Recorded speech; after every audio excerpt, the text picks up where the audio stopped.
look at a live shot of the TSX board. The TSX up about 2 points. The Dow down about 640 points right now. Time to bring in CTV News Chief Financial Commentator Pattie Lovett-Reid to tell us what's going on with the Dow. It's reacting pretty negatively today. What can you tell us?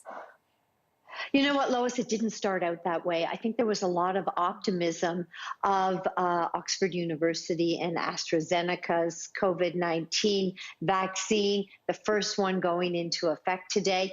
And the markets were higher. And then we started to see reports that there are 85 million cases with a death toll so far of 1.8 million. And so you realize very quickly that there may be, a number of vaccines out there now, but it's just not happening fast enough in terms of getting people vaccinated. In the U.S. specifically, though, you've got the U.S. election runoffs in Georgia. The outcome will determine whether or not the Democrats and Joe Biden have control over Congress. We've got Apple and Amazon to the downside, but here's a stock that's trending higher. Tesla. And it has a lot to do with the fact that they promised to deliver 500,000 vehicles, and they were only 450 vehicles shy of that. That's considered a big win from them. But I think right now you also have Chinese conglomerates that trade in the U.S., fear of further sanctions. Put it all together, and the U.S. markets definitely taking it on the chin right now.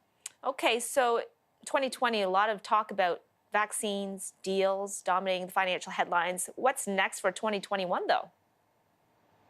Well, I think that's a really good question, Lois, because you're right. The stimulus package got passed through the U.S., not according to everything that the U.S. president would have liked. The EU and the UK deal, it did go through.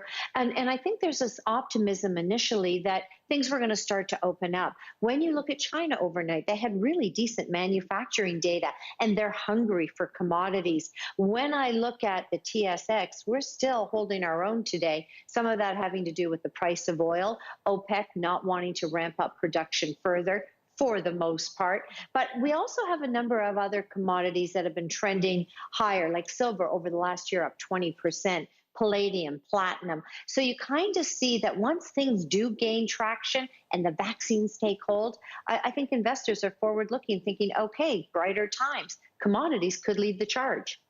Okay, Pattie, and just a few seconds left here, but despite 2020 being what it was and COVID-19, the pandemic, Canada's top 100 highest paid CEOs made 202 times more than the average worker in 2019.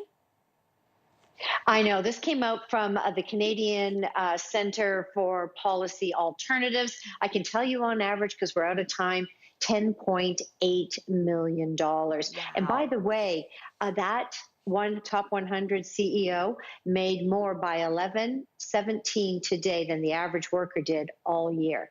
So, Wow. That's a technical term there for you. So you know. There you go, everyone. So you know. It's still happening. Okay. CTV News financial commentator Pattie Lovett-Reid. Thank you as always. Thanks.